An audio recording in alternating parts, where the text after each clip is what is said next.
Duke of Wellington, tokoh penting dalam sejarah Inggris yang terkenal karena perannya dalam mengalahkan Napoleon Bonaparte di pertempuran Waterloo pada tahun 1815. Dia lahir pada 1 Mei 1769 di Dublin, Irlandia, dengan nama Arthur Wellesley. Ia berasal dari keluarga bangsawan Inggris. Di masa mudanya, Wellesley dididik di Eton dan kemudian dia sekolah militer di Angers, Prancis.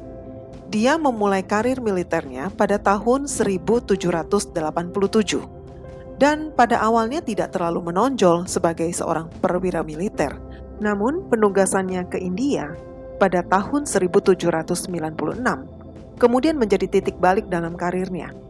Ia mulai menunjukkan kemampuannya karena di sanalah ia tidak hanya menghadapi tantangan militer dan banyak belajar strategi politik, berdiplomasi, dan mengelola pasukan, tapi dia juga diberikan kesempatan untuk mengembangkan gaya kepemimpinan dan strategi militernya sendiri untuk menghadapi berbagai jenis musuh dan kondisi. Di sana, dia berperan penting dalam ekspansi Inggris di kawasan itu, terutama melalui kemenangan-kemenangan seperti pertempuran Assaye pada tahun 1803. Setelah kembali ke Eropa, Wellesley memimpin pasukan Inggris melawan Napoleon di Spanyol dan Portugal dalam apa yang dikenal sebagai Perang Semenanjung. Kemenangannya yang berurutan, termasuk pembebasan Portugal dan Spanyol, menegaskan reputasinya sebagai strategis militer yang hebat. Puncak karir militernya adalah kemenangannya di pertempuran Waterloo pada tahun 1815, di mana ia memimpin pasukan sekutu melawan Napoleon. Kemenangan ini mengakhiri pemerintahan Napoleon dan menegaskan Wellington sebagai pahlawan nasional. Setelah era perang, Wellington melangkah ke dunia politik. Dia pernah menjabat sebagai Perdana Menteri Inggris 2 kali, pertama dari tahun 1828 hingga 1830, dan kemudian secara singkat pada tahun 1834. Perjalanan politiknya cukup kontroversial pada masa itu, dan menuai kritik, karena upayanya untuk menahan perubahan dan menjaga status quo, mempertahankan struktur kekuasaan yang ada, dan seringkali bertentangan dengan dorongan untuk reformasi yang muncul. Wellington sempat menentang reformasi parlemen 1832 yang bertujuan untuk memperluas hak pilih dan membuat sistem pemilihan lebih adil. Dia berpendapat bahwa sistem yang ada sudah cukup dan khawatir bahwa reformasi justru akan membawa ketidakstabilan.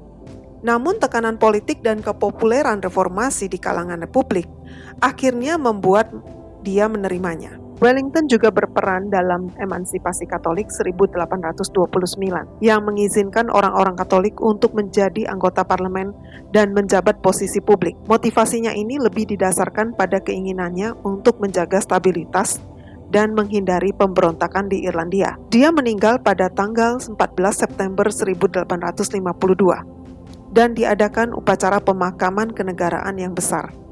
Namanya juga sering dipakai untuk monumen dan tempat-tempat penting, termasuk Wellington Arch dan stasiun Waterloo di London, karena untuk mengenang nama Wellington yang menonjol dalam sejarah Inggris, melambangkan sejarah keunggulan militer Inggris.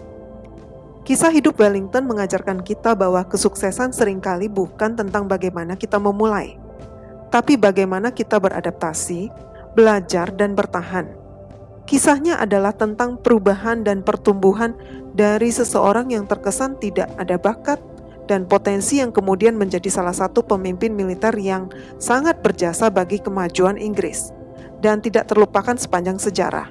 Terima kasih sudah menonton video ini. Silahkan subscribe untuk menonton tayangan berikutnya. Juga jangan lupa like dan share. Terima kasih.